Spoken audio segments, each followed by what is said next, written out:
ചില കാര്യങ്ങൾ കൂടി ചിന്തിക്കാം എന്ന് വിചാരിക്കുന്നു.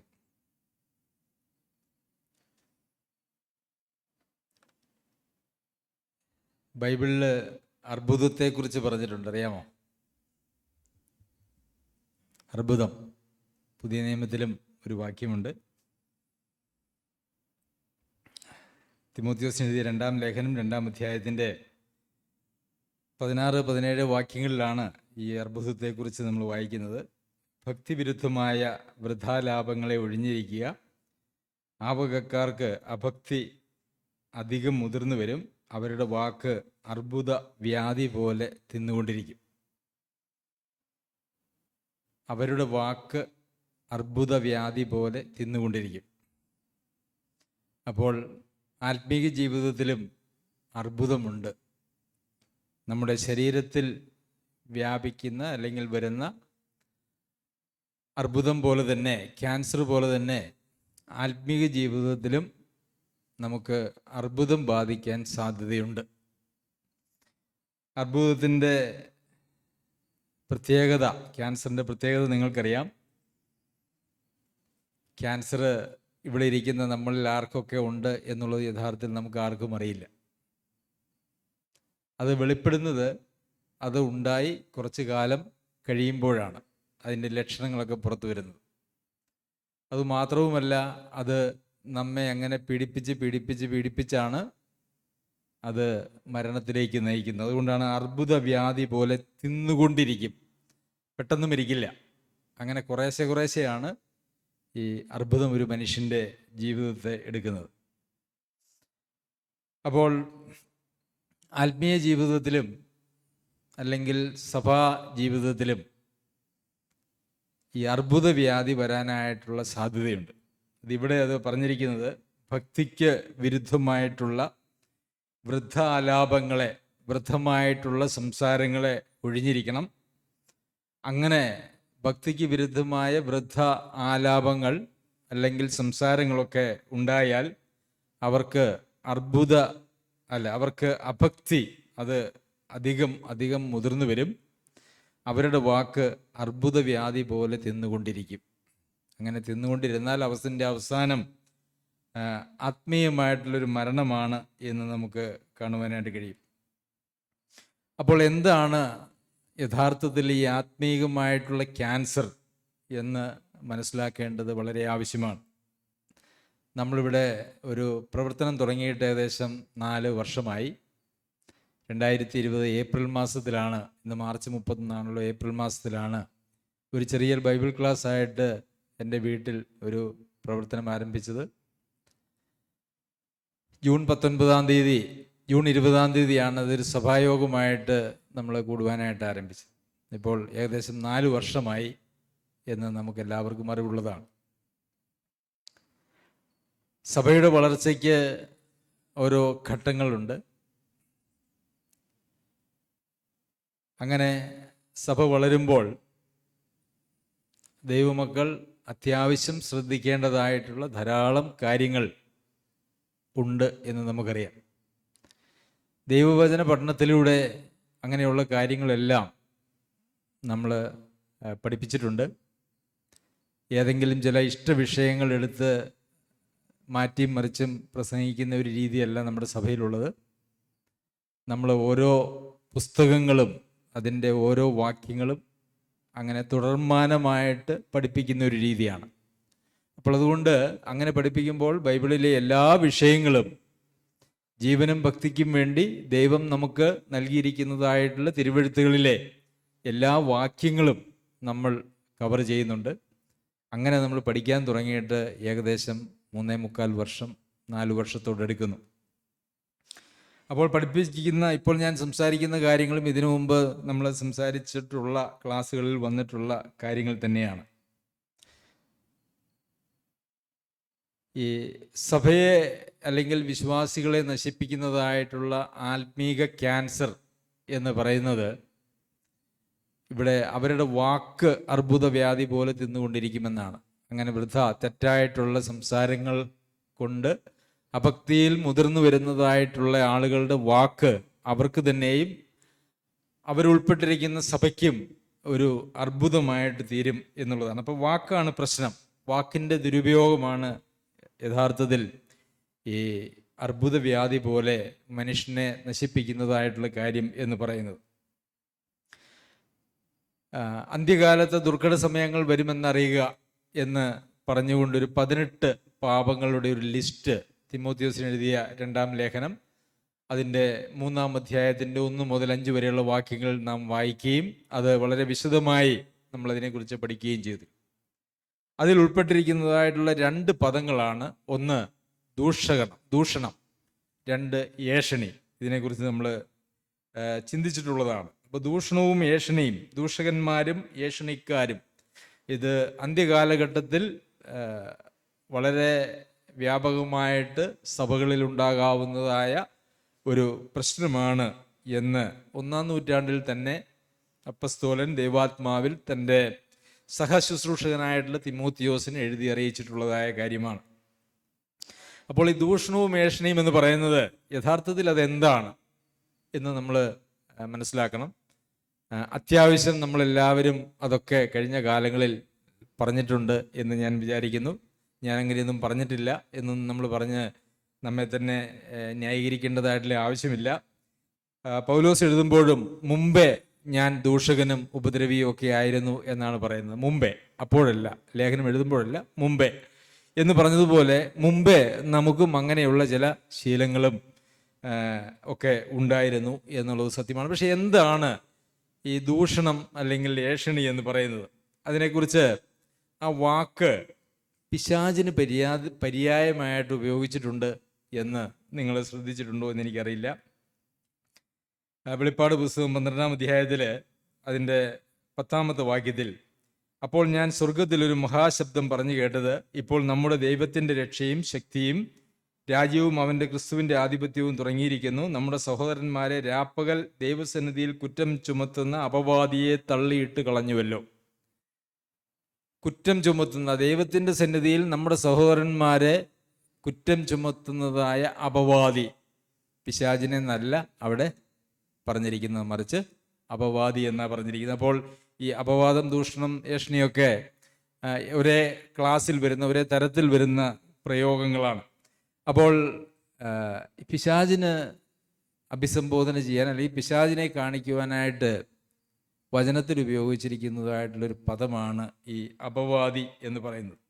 അതുമാത്രമല്ല, പിശാചിൻ്റെ ശുശ്രൂഷ എന്താണെന്നുള്ളതും നമുക്ക് വീണ്ടും കാണാനായിട്ട് കഴിയും. വെളിപ്പാട് പുസ്തകം 13-ാം അധ്യായത്തിലേക്ക് വരുമ്പോൾ, അപ്പോൾ 10 കൊമ്പും 7 തലയും, കൊമ്പുകളിൽ 10 രാജമുടിയും, തലയിൽ ദൂഷണനാമങ്ങളുമുള്ള ഒരു മൃഗം സമുദ്രത്തിൽ നിന്ന് കയറുന്നത് ഞാൻ കണ്ടു. എന്നിട്ട് അതിൻ്റെ 5-ാം വാക്യത്തിലേക്ക് വരുമ്പോൾ, വമ്പും ദൂഷണവും സംസാരിക്കുന്ന വായ് അതിന് ലഭിച്ചു, 42 മാസം പ്രവർത്തിപ്പാൻ അധികാരവും ലഭിച്ചു. അപ്പോൾ അതിന് ഒരു വായ് ലഭിച്ചു. എന്താണ് ആ വായ കൊണ്ട് ഈ മൃഗം? നമുക്കറിയാം, സർപ്പം, മൃഗം, കള്ളപ്രവാചകന്മാർ, പൈശാചിക ത്രിത്വമാണ്. അതിൽ പൈശാചിക ത്രിത്വത്തിൽ 2-മനാണ് മൃഗമെന്ന് പറയുന്നത്. മൃഗത്തിനൊരു വായ ലഭിച്ചു. ആ വായ എന്താണ് സംസാരിക്കുന്നത്? വമ്പും ദൂഷണവും. അപ്പോൾ ഈ ദൂഷണം എന്ന് പറയുന്നത് ഒരു പൈശാചിക ശുശ്രൂഷയാണ് എന്ന് നമുക്കവിടെ കാണുവാനായിട്ട് കഴിയും. അതുപോലെ തന്നെ വെളിപ്പാട് പുസ്തകം 2-ാം അധ്യായത്തിൻ്റെ 9-ാം വാക്യത്തിലും, ഞാൻ നിന്റെ കഷ്ടതയും ദാരിദ്ര്യവും നീ ധനവാനാകുന്നു താനും, തങ്ങൾ യഹൂദർ എന്ന് പറയുന്നുവെങ്കിലും യഹൂദരല്ല, സാത്താൻ്റെ പള്ളിക്കാരായവരുടെ ദൂഷണവും അറിയുന്നു. അപ്പോൾ സാത്താൻ്റെ പള്ളിക്കാരുടെ, ക്രിസ്തുവിൻ്റെ പള്ളിക്കാരല്ല, സഭക്കാരല്ല, സാത്താൻ്റെ പള്ളിക്കാരായവരുടെ ദൂഷണവും അറിയുന്നു. അപ്പോൾ ഈ ദൂഷണം അല്ലെങ്കിൽ ഏഷണി അല്ലെങ്കിൽ അപവാദം എന്നൊക്കെ പറയുന്നത് അത് പിശാചും പിശാചിൻ്റെ ആ ലോകവുമായിട്ട് ബന്ധപ്പെട്ട് കിടക്കുന്നതായിട്ടുള്ള കാര്യങ്ങളാണ്.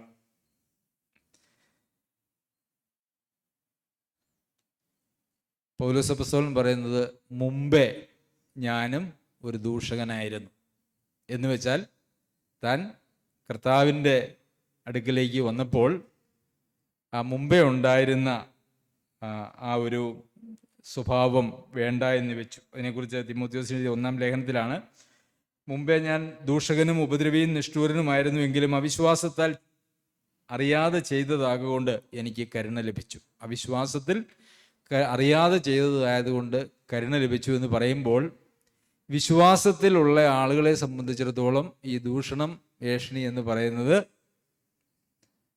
യോഗ്യമല്ല എന്നുള്ളതാണ്.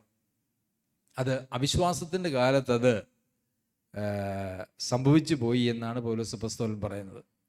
ഇപ്പോൾ ഞാൻ വിശ്വാസത്തിലാണ്, അതുകൊണ്ട് അങ്ങനെയുള്ള കാര്യങ്ങളൊന്നും ഇന്ന് എനിക്ക് ഇല്ല. അതുപോലെ സ്ത്രീകളെക്കുറിച്ച് പറയുമ്പോഴും വൃദ്ധമാരെക്കുറിച്ച് പറയുമ്പോഴും, തിമോത്തിയോസ് ലേഖനം എഴുതുമ്പോഴും തീത്തോസ് ലേഖനം എഴുതുമ്പോഴും ഏഷണി പറയാതെ എന്നുള്ള പ്രയോഗങ്ങൾ ഉപയോഗിച്ചിരിക്കുന്നത് നമുക്ക് കാണാനായിട്ട് കഴിയും. ഒരുപക്ഷെ ആദ്യകാലങ്ങളിൽ സ്ത്രീകളായിരുന്നിരിക്കണം ഈ ഏഷണിക്കൊക്കെ മുൻപിൽ നിൽക്കുന്നത്. എന്നാൽ ഈ കാലഘട്ടത്തിൽ അങ്ങനെ സ്ത്രീകൾക്ക് പ്രത്യേകമായിട്ട് അവകാശമായി ആ ഒരു പാപത്തെ കൊടുക്കേണ്ടതായിട്ടുള്ള യാതൊരു ആവശ്യവുമില്ല. പുരുഷന്മാരും സ്ത്രീകളുമൊക്കെ ഈ നിലയിൽ ജീവിക്കുന്ന അല്ലെങ്കിൽ തെറ്റിപ്പോകുന്നതായിട്ടുള്ള ആളുകളാണ് എന്ന് നമുക്കറിയാം. ശരി, ഇങ്ങനെ ഇതൊരു ക്യാൻസറാണ് എന്നും അത് പിശാചിൻ്റെ മറുപേരും അതുപോലെ പൈശാചിക ശുശ്രൂഷയും പിശാചിൻ്റെ പള്ളിയിലെ ആളുകളുടെ സ്വഭാവവുമാണ് എന്ന് നമ്മൾ കണ്ടുവല്ലോ. അപ്പോൾ ദൈവസഭയിൽ അങ്ങനെ ഒരു സ്വഭാവം ഉണ്ടായാൽ, അങ്ങനെയുള്ള സ്വഭാവമുള്ള ആളുകളുണ്ടെങ്കിൽ എന്താണ് ചെയ്യേണ്ടത് എന്നുള്ള കാര്യവും ദൈവവചനത്തിൽ നമുക്ക് കാണുവാനായിട്ട് സാധിക്കും. ഇവിടെ തീത്തോസിന് ലേഖനം എഴുതുമ്പോൾ 3-ാം അധ്യായത്തിൻ്റെ 10-11 വാക്യങ്ങളിൽ, സഭയിൽ ഭിന്നത വരുത്തുന്ന മനുഷ്യനോട് 1-2 വട്ടം ബുദ്ധി പറഞ്ഞ ശേഷം അവനെ ഒഴിക്കുക. ഇങ്ങനെയുള്ളവർ വക്രബുദ്ധിയായി പാപം ചെയ്ത് തന്നെത്താൻ കുറ്റം വിധിച്ചിരിക്കുന്നു എന്ന് നിനക്കറിയാമല്ലോ. ഈ ദൂഷണം പറയുന്നത് യഥാർത്ഥത്തിൽ സഭയിൽ ദൂഷണം പറയുക എന്ന് പറഞ്ഞാൽ സഹോദരങ്ങളെക്കുറിച്ചാണ് പറയുക. അത് പല സഹോദരന്മാരെക്കുറിച്ച് പറയും, അതല്ലെങ്കിൽ സഭാ ശുശ്രൂഷകന്മാരെക്കുറിച്ച് പറയും. അങ്ങനെ പറയുമ്പോൾ യഥാർത്ഥത്തിൽ സഭയ്ക്കുള്ളിലൊരു ഭിന്നത, പക്ഷങ്ങൾ ഉണ്ടാക്കുന്നതിന് ഒരു തുല്യമായിട്ടുള്ള ഒരു പ്രവൃത്തിയാണ് ഈ ദൂഷണം പറയുമ്പോൾ. എനിക്കറിയാം, ഞാൻ പണ്ട് അംഗമായിരുന്നൊരു സഭയിൽ ഒരു സഹോദരനുണ്ട്.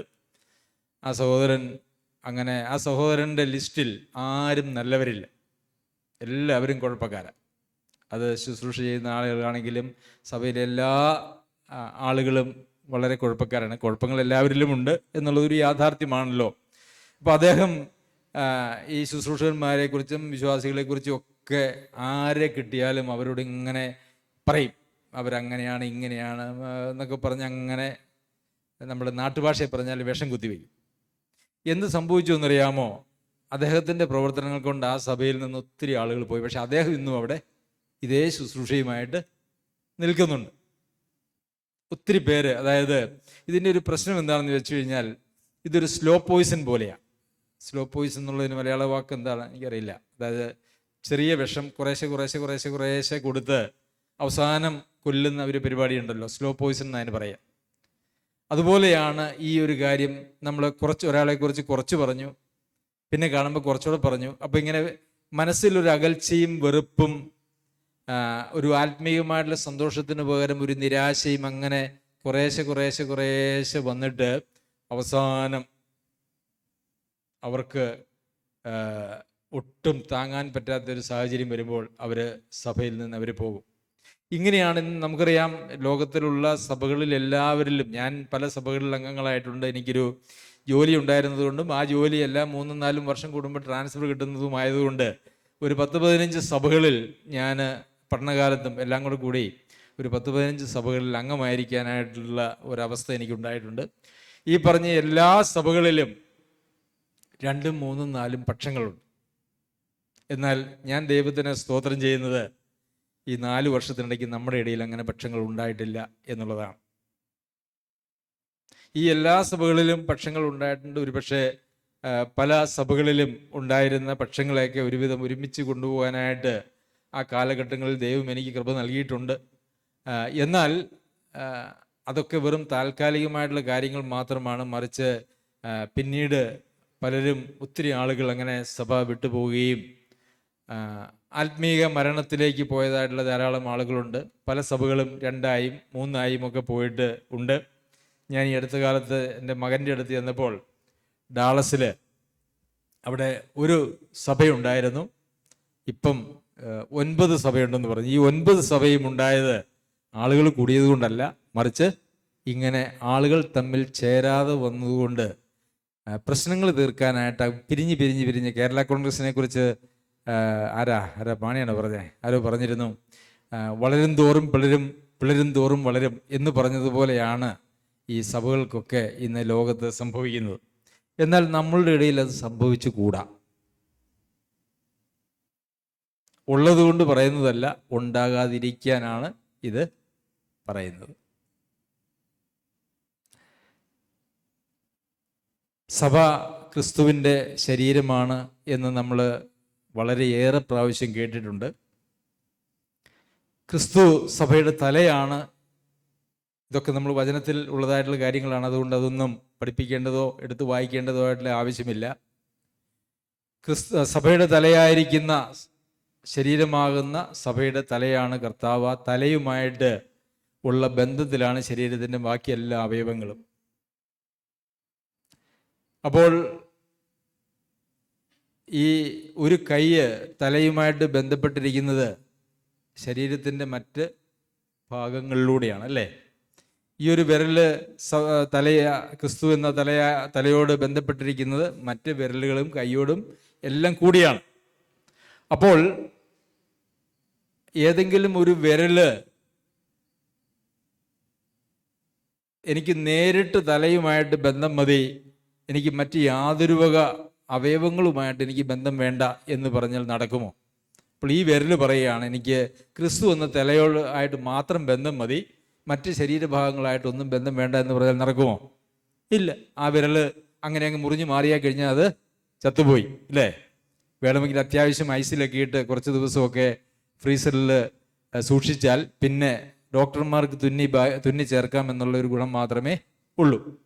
അപ്പോൾ നമ്മൾ കൊലോസി ലേഖനത്തിലാണെന്ന് തോന്നുന്നു നമ്മൾ വായിക്കുന്നുണ്ട്, ദൈവത്തിൻ്റെ സ്നേഹത്തിൻ്റെ വീതിയും ആഴവും ഉയരവും സകല വിശുദ്ധന്മാരോടും കൂടെ അറിയേണ്ടതിന്. ഈ ദൈവിക പരിപാടി, ദൈവസഭ എന്ന് പറയുന്നത്, അത് ദൈവത്തെ സംബന്ധിക്കുന്നതായിട്ടുള്ള ജ്ഞാനവും ദൈവത്തിൻ്റെ പരിപാടികളും അത് സകല വിശുദ്ധന്മാരോടും കൂടി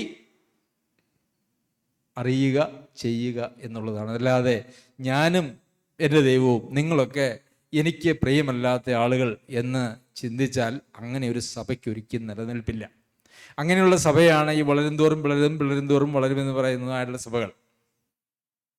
പ്രിയമുള്ളവരെ, അങ്ങനെ ഈ ദൂഷണം എന്ന് പറയുന്നത് ദൈവസഭയെ വെട്ടിമുറിക്കുന്നതായ, അതിൻ്റെ അവയവങ്ങളെ വെട്ടിമുറിച്ച് ഛിന്നഭിന്നമാക്കുന്നതായിട്ടുള്ള ഒരു പരിപാടി ആയതുകൊണ്ട് അവരെക്കുറിച്ച് പറയുന്നത് 1-2 വട്ടം ബുദ്ധി പറഞ്ഞ ശേഷം അവനെ ഒഴിക്കുക. 2 പ്രാവശ്യത്തിൽ കൂടുതൽ ബുദ്ധി ഉപദേശിക്കേണ്ട ആവശ്യം ഇല്ല. എന്നാൽ പിശാചിനാൽ പിടിപ്പെട്ട് കുടുങ്ങിയവരെ സംബന്ധിച്ചിടത്തോളം ഇതേ ലേഖനത്തിൽ നമ്മൾ വായിക്കുന്നത്, അവര് പിശാചിൻ്റെ കടിയിൽ നിന്നും രക്ഷപ്പെട്ട് ദൈവേഷം ചെയ്യുമോ എന്നറിഞ്ഞ് സൗമ്യതയോടെ നിങ്ങൾ പഠിപ്പിക്കേണ്ടതാവുന്നു. അവരെ പുറത്താക്കാനായിട്ട് പറയുന്നില്ല. കെണിഞ്ഞു പോയ ആളുകളുണ്ട് സഭകളിൽ, പല നിലയിലും പിശാചിന് കെണിയിൽ പോയ ആളുകളുണ്ട്. അവരെയൊക്കെ സൗമ്യതയോടെ അവരെ പഠിപ്പിക്കുക എന്ന് പറയുന്നത്. എന്നാൽ സഭയിൽ ഭിന്നത ഉണ്ടാക്കുന്ന ആളുകളെ സംബന്ധിച്ചിടത്തോളം, കർത്താവിൻ്റെ ശരീരത്തെ വെട്ടിമുറിച്ച് നാനാവിധമാക്കുന്നതായിട്ടുള്ള ആളുകളെ സംബന്ധിച്ചിടത്തോളം 1 അല്ലെങ്കിൽ ഏറിയാൽ 2 വട്ടം മാത്രം അവരെ ബുദ്ധി പറഞ്ഞിട്ട് ശേഷം അവരെ ഒഴിക്കുക. അതിന് കാരണം പറയുന്നത്, ഇങ്ങനെയുള്ളവർ വക്രബുദ്ധിയായി പാപം ചെയ്ത് തന്നെത്താൻ കുറ്റം വിധിച്ചിരിക്കുന്നുവെന്ന് നിനക്ക് അറിയാമല്ലോ. അവർ കുറ്റം വിധിച്ചിരിക്കുന്നത് തന്നെത്താനാണ്. ഏതൊരാൾക്കുമെതിരെ ഒരു നടപടി വേണമെങ്കിൽ അവർക്കെതിരെ ഒരു കുറ്റം തെളിയിക്കപ്പെടണം, അല്ലെ? ഒരു ശിക്ഷയ്ക്കെപ്പോഴും ഒരു കുറ്റം വേണം. നമുക്ക് കോടതികളിലൊക്കെ ആണെങ്കിൽ നമുക്കത് കാണാനായിട്ട് കഴിയും. ഒരാളെ കുറ്റവാളിയായി പ്രഖ്യാപിച്ചതിന് ശേഷമാണ് ശിക്ഷ വിധിക്കുന്നത്. ഇവിടെ കുറ്റവാളിയായിട്ട് അവർ പ്രഖ്യാപിക്കുന്നത് ആരാന്നറിയോ? മൂന്നാമതൊരു പാർട്ടിയല്ല, അവർ തന്നെ, ഞാൻ ഈ സഭയിൽ അംഗമായിരിക്കാൻ യോഗ്യനല്ല, ഞാൻ കർത്താവിൻ്റെ ശരീരമായിരിക്കുന്ന സഭയെ വെട്ടിമുറിച്ച് നശിപ്പിച്ച് ചോര ചിന്തി ഇതിനെ നാനാവിധമാക്കാനായിട്ട് ഞാൻ പ്രവർത്തിച്ചവനാണ്. അതുകൊണ്ട് എന്താണ്, ഞാൻ ഈ സഭയിൽ അംഗമായിരിക്കാൻ യോഗ്യനല്ല അല്ലെങ്കിൽ യോഗ്യരല്ല എന്ന് അവർ തന്നെ പ്രഖ്യാപിച്ചിരിക്കുകയാണ്. അവർ തന്നെ അവർക്കെതിരെ കുറ്റം വിധിച്ചിരിക്കുകയാണ്. അതുകൊണ്ട് 1-2 വട്ടം അവരോട് സംസാരിച്ചാൽ മതി എന്നാണ് പറയുന്നത്. കൊരിന്ത്യർക്ക് എഴുതിയ 1 ലേഖനം 5 അധ്യായത്തിന്റെ 11 വാക്യത്തിൽ, എന്നാൽ സഹോദരൻ എന്ന് പേർപ്പെട്ട ഒരുവൻ തുറന്നെടുപ്പുകാരനോ അത്യാഗ്രഹിയോ വിഗ്രഹാരാധിയോ വാവിഷ്ഠാണക്കാരനോ മദ്യപനോ പിടിച്ചുപറിക്കാരനോ ആകുന്നുവെങ്കിൽ അവനോട് സംസർഗമരുത്, അങ്ങനെയുള്ളവരോട് കൂടെ ഭക്ഷണം കഴിക്കുക പോലും വരുത് എന്നത്ര ഞാൻ നിങ്ങൾക്ക് എഴുതിയത്. ഇതിനകത്ത് വാവിഷ്ഠാണക്കാരൻ എന്ന് പറയുന്നതായൊരു പദം ഉപയോഗിച്ചിരിക്കുന്നത് ശ്രദ്ധിക്കണം. വാവിഷ്ഠാണക്കാരൻ എന്ന് പറഞ്ഞാൽ എന്താ? അർത്ഥമില്ലാതെ വായിൽ വരുന്നതെല്ലാം പറഞ്ഞ് അങ്ങനെ നടക്കുന്നതായിട്ടുള്ള ആളുകൾ. എന്താ പറയേണ്ടത്, ആരോടാ പറയേണ്ടത്, എങ്ങനെയാ പറയേണ്ടതെന്നൊന്നും അറിയില്ല. ഞാനിങ്ങനെ ശ്രദ്ധിച്ചിട്ടുള്ള ഒരു കാര്യം എന്ന് പറയുന്നത്, സഭയിലെ തന്നെ ചില മുതിർന്ന സഹോദരന്മാരെന്ന് നമ്മൾ പരിഗണിക്കുന്നതായിട്ടുള്ള ആളുകൾ വിശ്വാസത്തിൽ ബലഹീനരും പുതിയതായിട്ടുള്ള വിശ്വാസികളുടെ അടുക്കൽ ചെന്നിട്ട്, ഇവിടെയല്ല കേട്ടോ, ഞാൻ പറഞ്ഞല്ലോ, ഞാനിങ്ങനെ ഒത്തിരി അനുഭവ സമ്പത്തുള്ളത് കൊണ്ട് ഞാനങ്ങനെ അനുഭവത്തിൽ നിന്ന് പറയുകയാണ്. അവരേറ്റവും ബലഹീനരെയാണ് പോയിട്ട് ഇത് പറഞ്ഞ് തെറ്റിക്കാനായിട്ട് നോക്കുന്നത്. ഏറ്റവും ബലഹീനരായിട്ടുള്ള വിശ്വാസികളെ പോയി പറഞ്ഞു തെറ്റിക്കും. കാരണം വിശ്വാസത്തിൽ അല്പം പക്വതയും പ്രായവും ഒക്കെയുള്ള ആളുകൾ അവർ ഇങ്ങനെ എന്തെങ്കിലും പറഞ്ഞുകൊണ്ട് ചെന്ന് കഴിഞ്ഞാൽ അവർ കേൾക്കില്ല. സഹോദരൻ അതങ്ങ് വിട്ടുകളഞ്ഞാൽ ക്ഷമിച്ചേരെ, അല്ലെങ്കിൽ സഹോദരൻ നേരിട്ട് പോയി അവരോട് സംസാരിക്കുക എന്നൊക്കെ പറയാനുള്ള ആർജവും അതിനുള്ള പക്വതയൊക്കെ അങ്ങനെയുള്ള മുതിർന്ന വിശ്വാസികൾക്കുള്ളതുകൊണ്ട് അവരുടെ അടുത്ത് പോയി പറയുകയില്ല. വെറുതെ ഈ തിരിച്ചൊന്നും പറയുകയില്ല, ചോദിക്കുകയില്ല. സ്വാധീനിക്കാൻ കഴിയുന്നതായിട്ടുള്ള ആളുകളുടെ അടുക്കിലേക്കാണ് അവർ പോവുക. അപ്പോൾ ഇങ്ങനെ വാവിഷ്ഠാണക്കാരായിട്ടുള്ള ആളുകൾ, അതായത് സംസാരത്തിൽ യാതൊരു അച്ചടക്കവും ഇല്ലാതെ തോന്നിയത് പറഞ്ഞുകൊണ്ട് സഭയിൽ ഭിന്നത ഉണ്ടാക്കുന്നതായിട്ടുള്ള ആളുകളെ കൂടെ ഭക്ഷണം കഴിക്കുക പോലും വരുന്നത് ഒരു കൂട്ടും അവനുമായിട്ട് പാടില്ല എന്നാണ്.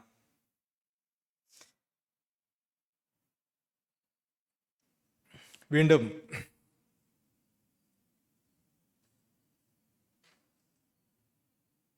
തിമോത്തിയോസിന് എഴുതിയ 1 ലേഖനം 1 അധ്യായത്തിന്റെ 20 വാക്യത്തിൽ, ഹ്യുമനയോസും അലക്സണ്ടറും ഈ കൂട്ടത്തിലുള്ളവർ ആകുന്നു. അവർ ദൂഷണം പറയാതിരിക്കാൻ പഠിക്കേണ്ടതിന് ഞാൻ അവരെ സാത്താനെ ഏൽപ്പിച്ചിരിക്കുന്നു. അപ്പോൾ ഈ ഹ്യുമനയോസും അലക്സണ്ടറും അവരൊത്തിരി ദൂഷണം പറയുന്ന ആളുകളാണ്. ഉപദേശ കാര്യങ്ങളെക്കുറിച്ചും അല്ലാത്ത കാര്യങ്ങളെക്കുറിച്ചൊക്കെ ദൂഷണം പറയുന്ന ആളുകളാണ്. അപ്പോൾ അവർ ദൂഷണം പറയാതിരിക്കാൻ പഠിക്കണം. അതിനെന്ത് ചെയ്യണം? സാത്താനെ ഏൽപ്പിച്ചിരിക്കുന്നു എന്ന് പറഞ്ഞാൽ സഭയിൽ നിന്ന്, ദൈവരാജ്യത്തിൽ നിന്നും ദൈവസഭയിൽ നിന്ന് വരെ പുറത്താക്കി പിശാചിൻ്റെ സ്വാധീനത്തിലുള്ള ലോകത്തേക്ക് അവരെ വിട്ടിരിക്കുന്നു. അവരവിടെ ചെന്ന് ജീവിക്കുമ്പോൾ അവർ പഠിക്കണം. എന്ത് പഠിക്കണം? ദൂഷണം പറയാതിരിക്കാൻ പഠിക്കണം. എങ്ങനെയാണ് ദൂഷണം? സഭയിൽ നിന്ന് പുറത്താക്കി എങ്ങനെയാണ് ദൂഷണം പറയാതിരിക്കാൻ പഠിക്കുന്നത്?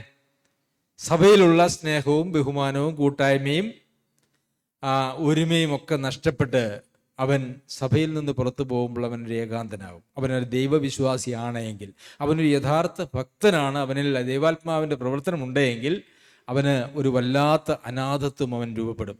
അപ്പോൾ അവന് പറയും, അയ്യോ, ഞാൻ പുറത്ത് പോകേണ്ടി വന്നത് എൻ്റെ ദൂഷണം കൊണ്ടാണല്ലോ, അല്ലെങ്കിൽ വാവിഷ്ഠാനം കൊണ്ടാണല്ലോ, അപവാദം കൊണ്ടാണല്ലോ. ശരി, ഞാൻ ഇനി അതൊന്നും പറയുകയില്ല എന്ന് പറഞ്ഞുകൊണ്ട് അവൻ മാനസാന്തരപ്പെടും. അവൻ പഠിക്കും. ഇങ്ങനെ ദൂഷണം പറഞ്ഞുകൊണ്ടൊരു സഭയിൽ നിൽക്കാനായിട്ട് സാധിക്കുകയില്ല. എനിക്ക് സഭയിൽ നിൽക്കണമെങ്കിൽ ദൂഷണം പറച്ചിൽ നിർത്തണം എന്ന് അവൻ മനസ്സിലാക്കി അവൻ മാനസാന്തരപ്പെടും. അതുകൊണ്ടാണ് അങ്ങനെയുള്ളവരെ സാത്താനെ ഏൽപ്പിച്ചു കൊടുക്കുക. സഭയിൽ അവൻ നിന്നാൽ അവൻ ഒരിക്കലും പഠിക്കില്ല. അവൻ നേരെപാടിന് സംസാരിക്കാനായിട്ടോ ഇടപെടാനായിട്ടോ സഭയിൽ നിന്നാൽ അവൻ ഒരു കാലത്തും സാധ്യമല്ല. അവൻ പഠിക്കുകയില്ല. അവൻ പഠിക്കണമെങ്കിൽ അവൻ സഭയ്ക്ക് പുറത്തു പോകണം. അപ്പോൾ ആ സഭ അങ്ങനെയുള്ളൊരു സഭയായിരിക്കണം. ഈ സഭയിൽ തന്നെ എങ്ങനെ അലമ്പ്, ഇന്നത്തെ ഭൂരിപക്ഷം സഭകളിലും ദൂഷണം പറഞ്ഞെന്നും കാണും പറഞ്ഞ് പുറത്താക്കിയിട്ടുണ്ടെങ്കിൽ അവർ വേറെ സഭയിൽ പോകുന്നുള്ളതല്ലാതെ ഈ ദൂഷണം പറയാതിരിക്കാൻ പഠിക്കുന്ന പരിപാടിയൊന്നുമില്ല. അത് ഭക്തന്മാരാണെങ്കിൽ അത് ദൂഷണം പറയാതിരിക്കാൻ പഠിച്ച് സഭയിൽ അവർ വരും എന്നുള്ളത് നമുക്ക് കാണുവാനായിട്ട് സാധിക്കും. ശരി, പിന്നെ സാത്താനെ ഏൽപ്പിച്ചിരിക്കുന്നു. ഇതാണ്. പിന്നെ മറ്റൊരു വാക്യവും കൂടെ നമുക്ക് വായിക്കാം. തിമോത്തിയോസിന് എഴുതിയ 2 ലേഖനം അതിൻ്റെ 3 അധ്യായത്തിൻ്റെ 2 മുതലുള്ള വാക്യങ്ങളിൽ, ദൂഷകന്മാരും ഏഷണികാരും അങ്ങനെ ഭക്തിയുടെ വേഷം ധരിച്ച് അതിൻ്റെ ശക്തിയെ ത്യജിക്കുന്നവരുമായിരിക്കും. അങ്ങനെയുള്ളവരെ വിട്ട് ഒഴിഞ്ഞുകൊള്ളുക. അതായത് നമ്മുടെ സഭയിലെ മറ്റൊരാളെ സംബന്ധിച്ചോ അതല്ല എങ്കിൽ സഭയിൽ ശുശ്രൂഷ ചെയ്യുന്ന ആളുകളെ സംബന്ധിച്ചോ എന്തെങ്കിലും യോഗ്യമല്ലാത്ത കാര്യങ്ങൾ, ചിലപ്പോൾ ശരിയായിരിക്കും, ശരിയായിട്ടുള്ള കാര്യങ്ങളാണെങ്കിലും പറയാനായിട്ടുള്ള അനുവാദമില്ല. ഏത് സഹോദരനോടാണോ പറയേണ്ടത് അത് ആ സഹോദരനോട് പോയി പറയുക എന്നുള്ളതാണ് അതിൻ്റെ എനിക്കിപ്പം ജോസഫോറിനോട് എന്തെങ്കിലും പറയാനുണ്ടെങ്കിൽ ഞാനത് ജോസഫോറിനോട് പറയാതെ ഈ സഭയിലെ ഓരോരുത്തരോടും ഒന്ന് പറഞ്ഞാൽ എൻ്റെ ശുശ്രൂഷയെ നിങ്ങൾ എങ്ങനെയാണ് കണക്കാക്കുക?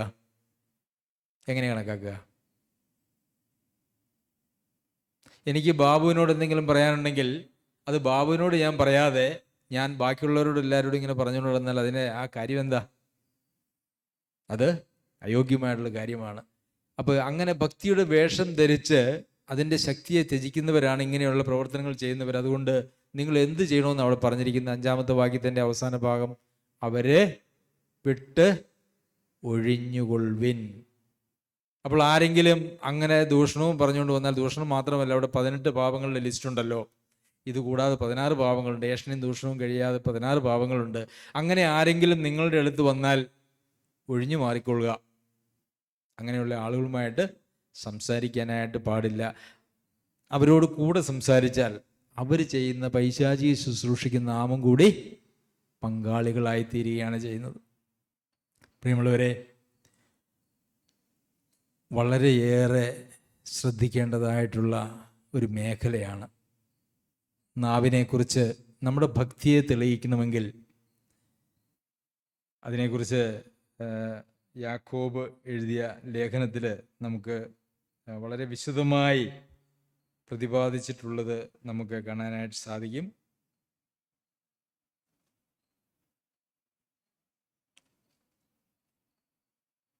അതിൻ്റെ 1-ാം അധ്യായത്തിൻ്റെ 26-ാം വാക്യത്തിൽ, നിങ്ങളിൽ ഒരുവൻ തൻ്റെ നാവിന് കടിഞ്ഞാണിടാതെ തൻ്റെ ഹൃദയത്തെ വഞ്ചിച്ചുകൊണ്ട് താൻ ഭക്തനെന്ന് നിരൂപിച്ചാൽ അവൻ്റെ ഭക്തി വ്യർത്ഥം അത്രേ.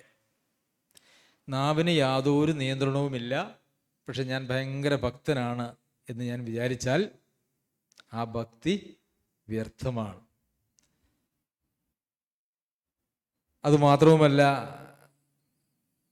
അതിൻ്റെ 3-ാമത്തെ അധ്യായത്തിൽ നാവിനെക്കുറിച്ച് പറഞ്ഞിരിക്കുന്നതായിട്ടുള്ള ചില വിശേഷണങ്ങളുണ്ട്. നാവ് ഒരു തീ തന്നെ, അല്ലേ? അത് നമ്മുടെ അംഗങ്ങളുടെ കൂട്ടത്തിൽ അനീതി ലോകമായി ദേഹത്തെ മുഴുവൻ മലിനമാക്കി ജീവചക്രത്തിന് തീ കൊളുത്തുകയും നരകത്താൽ അതിനെ തീപിടിക്കുകയും ചെയ്യുന്നു. നാവൊരു തീയാണ്. അത് തീ കൊളുത്തും, മലിനമാക്കും, ജീവചക്രത്തിന് തീ കൊളുത്തും. അതുകൊണ്ടാണ് നാവിന് കടിഞ്ഞാണിടാത്ത ഒരു മനുഷ്യൻ്റെയും ഭക്തി ദൈവസന്നിധിയിൽ സ്വീകാര്യമല്ല എന്ന് വചനം പറഞ്ഞിരിക്കുന്നത്.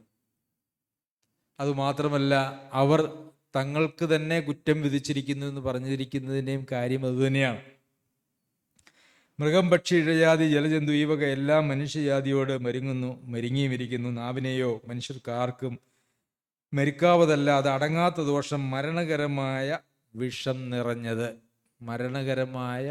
നിറഞ്ഞതായിട്ടുള്ളൊരു സാധനമാണ് നമ്മുടെ ഈ വായിൽ കിടക്കുന്നതായിട്ടുള്ള ഈ ചെറിയ അവയവം, അല്ലേ? അത് ചെറിയ അവയവമെങ്കിലും വളരെ വമ്പ് പറയുന്നു എന്നാണ് ഇതേ ലേഖനത്തിൽ ഇതിനു മുമ്പ് നമ്മൾ വായിക്കുന്നത്. ചെറിയ അവയവമാണ്, വളരെ വമ്പ് പറയുന്നു. മരണകരമായ വിഷം നിറഞ്ഞത് എന്ന് പറഞ്ഞാൽ അതിൻ്റെ അർത്ഥം എന്താ? ആ വിഷം നമ്മെയും കൊല്ലും, നാമുമായിട്ട് ഇടപെടുന്ന ആളുകളെയും കൊല്ലും. വിഷം ആര് കുടിച്ചാലും ചാകും, അല്ലേ? ശരിയല്ലേ? ആര് കുടിച്ചാലും ചാകും. അപ്പോൾ വായിൽ കിടക്കുന്ന ഈ അവയവത്തെ നേരെ പാടിന് ഉപയോഗിച്ചില്ലെങ്കിൽ അത് സ്വന്തം മരണത്തിനും അതുപോലെ തന്നെ നാം ഇടപെടുന്ന ആളുകളുടെ മരണത്തിനും അതിടയാക്കും എന്നുള്ളത് നമുക്കറിയാമല്ലോ. 9-ാം വാക്യത്തിൽ, അതിനാൽ നാം കർത്താവും പിതാവുമായവനെ സ്തുതിക്കുന്നു, ദൈവത്തിൻ്റെ സാദൃശ്യത്തിലുണ്ടായ മനുഷ്യരെ അതിനാൽ ശപിക്കുന്നു. എന്തോ ഒരു വിരോധാഭാസം. ദൈവത്തെ സ്തുതിക്കും, അതേ ദൈവത്തിൻ്റെ സാദൃശ്യത്തിലുള്ളതായ മനുഷ്യനെ ശപിക്കും. മനുഷ്യനെ ദൈവം സൃഷ്ടിച്ചിരിക്കുന്നത് തൻ്റെ സാദൃശ്യത്തിലും സ്വരൂപത്തിലുമാണ്. അപ്പോൾ ദൈവത്തെ സ്തുതിക്കും, ദൈവത്തിൻ്റെ സാദൃശ്യത്തിലും സ്വരൂപത്തിലുള്ള മനുഷ്യനെ ശപിക്കും, ഒരേ നാവ് കൊണ്ട്. അതൊരു വല്ലാത്ത വിരോധാഭാസമാണെന്നാണ് ഇവിടെ യാക്കോബ് അപ്പോസ്തലൻ പറയുന്നത്. അത് സാധ്യമല്ല.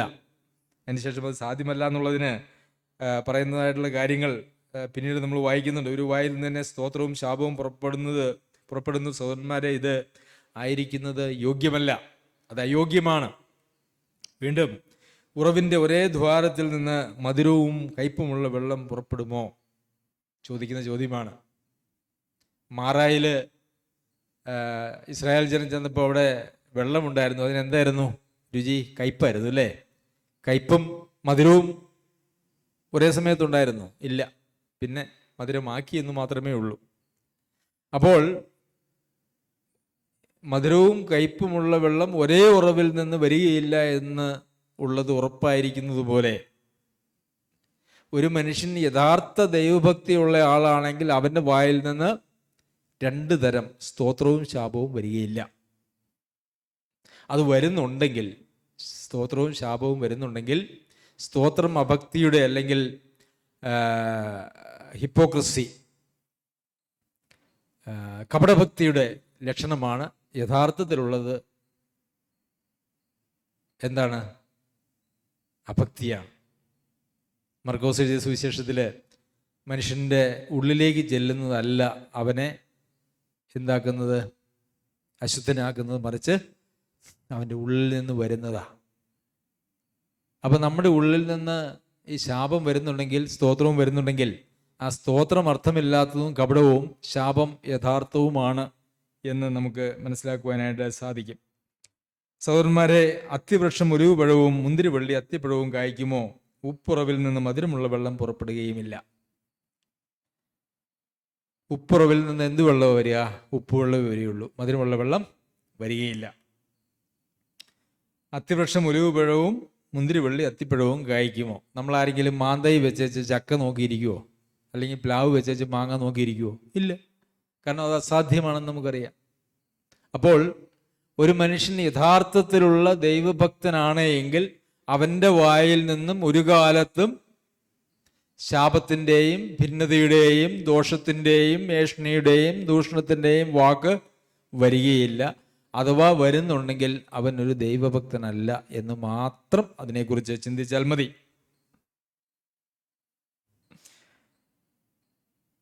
പ്രിയമുള്ളവരെ, ഇതൊരു ക്യാൻസറാണ്. തന്നെയും നശിപ്പിക്കും. ക്യാൻസർ വന്നു കഴിഞ്ഞാൽ അതിനെക്കുറിച്ച് പറയുന്ന കാര്യം എന്താണെന്നറിയോ? ക്യാൻസറിൻ്റെ വലിയൊരു പ്രശ്നം, ക്യാൻസർ ആ മനുഷ്യനെ കൊല്ലും ആത്യന്തികമായിട്ട്. ഇപ്പോൾ ചികിത്സയ്ക്കുണ്ടെങ്കിലും പല ക്യാൻസറുകളും വീണ്ടും വീണ്ടും വന്ന് അതിൻ്റെ ചികിത്സയൊക്കെ വളരെ ചിലവേറിയതാണ്. അപ്പോൾ ഒരു സാധാരണക്കാരനെ സംബന്ധിച്ചിടത്തോളം അതിൻ്റെ ചികിത്സ ചിലവ് വഹിക്കാനായിട്ട് സാധിക്കില്ല.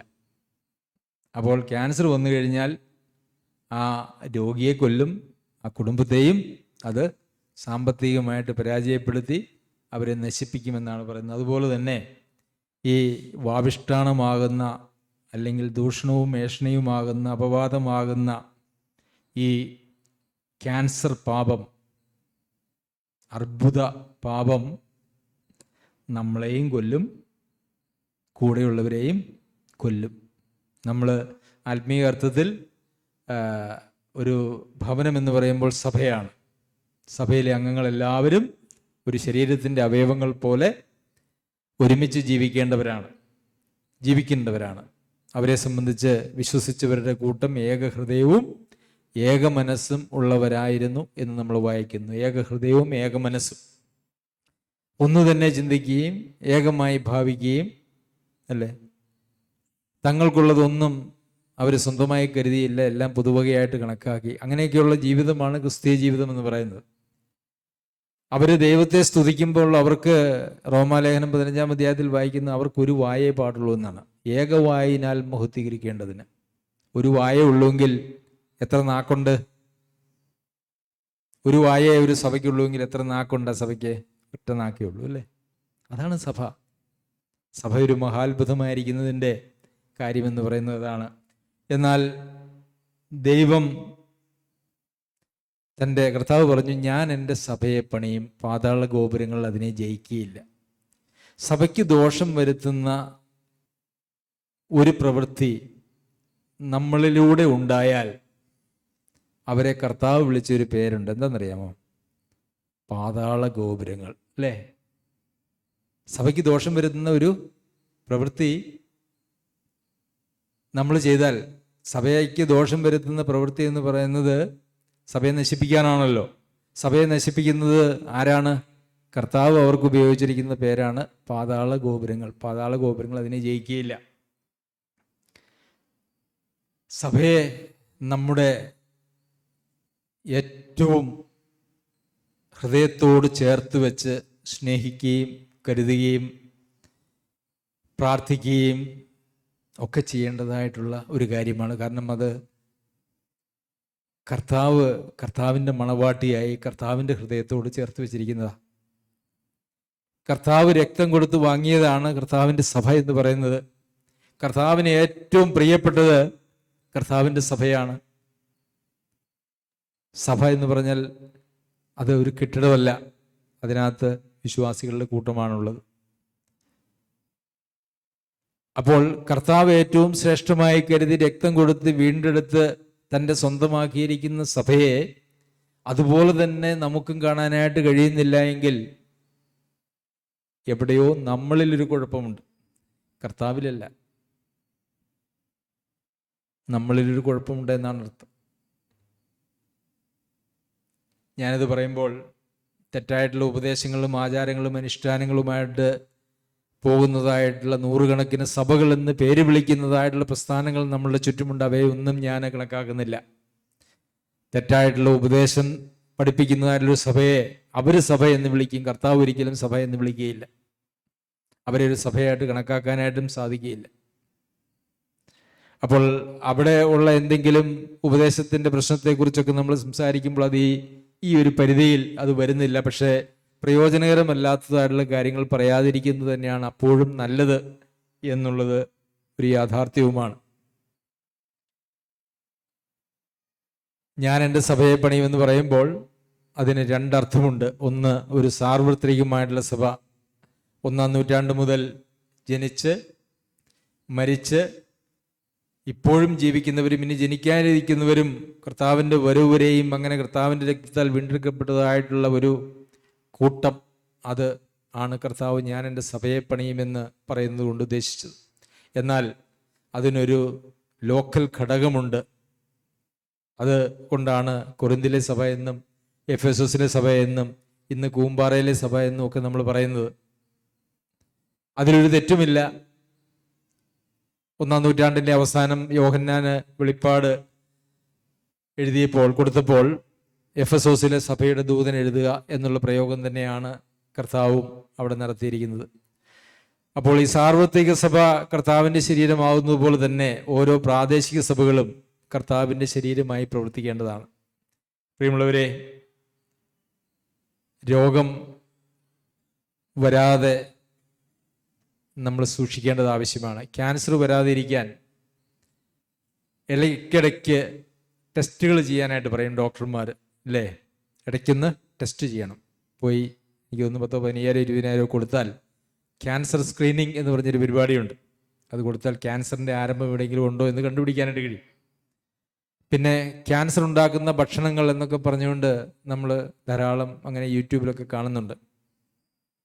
5 വെള്ള ഭക്ഷണം ക്യാൻസർ ഉണ്ടാക്കും എന്നൊക്കെ പറഞ്ഞ് കാണുന്നുണ്ട്. അപ്പോൾ ക്യാൻസർ ഉണ്ടോ എന്ന് ഇടയ്ക്ക് പരിശോധിക്കുന്നതും ക്യാൻസർ ഉണ്ടാവാനായിട്ട് സാധ്യതയുള്ളതായിട്ടുള്ള കാര്യങ്ങൾ ഒഴിവാക്കുകയും ചെയ്യേണ്ടത് ഒരു സഭ എന്നുള്ള നിലയിൽ നമ്മളുടെ ഉത്തരവാദിത്വമാണ്.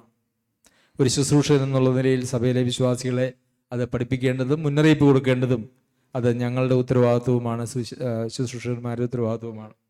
അതുകൊണ്ടാണ് ഇത്രയും കാര്യങ്ങൾ പറഞ്ഞത്. സാധാരണഗതിയിൽ ഒരു സഭയൊക്കെ ഉണ്ടായി ആദ്യത്തെ ഒരു 2-3-4 വർഷമൊക്കെ വലിയ സന്തോഷമൊക്കെ ആയിരിക്കും. അത് കഴിയുമ്പം അതുവരെ എല്ലാവരും കർത്താവിലേക്ക് പോകും. അത് കഴിയുമ്പം അവർ അങ്ങോട്ടും ഇങ്ങോട്ടും നോക്കാൻ തുടങ്ങും, അല്ലേ? ആ ശുശ്രൂഷകൻ പോരാ, ആ സഹോദരൻ പോരാ, ഈ സഹോദരി പോരാ.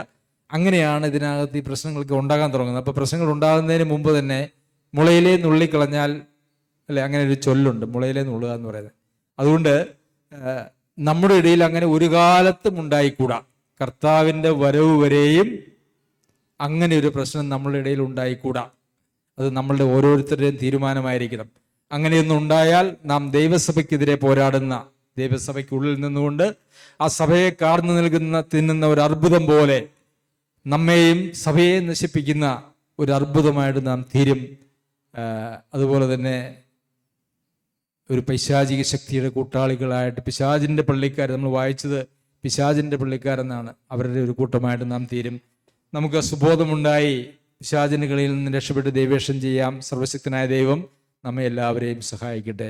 നമുക്ക് എല്ലാവർക്കും എഴുന്നേറ്റ് നിന്ന് ഒരു പാട്ട് പാടി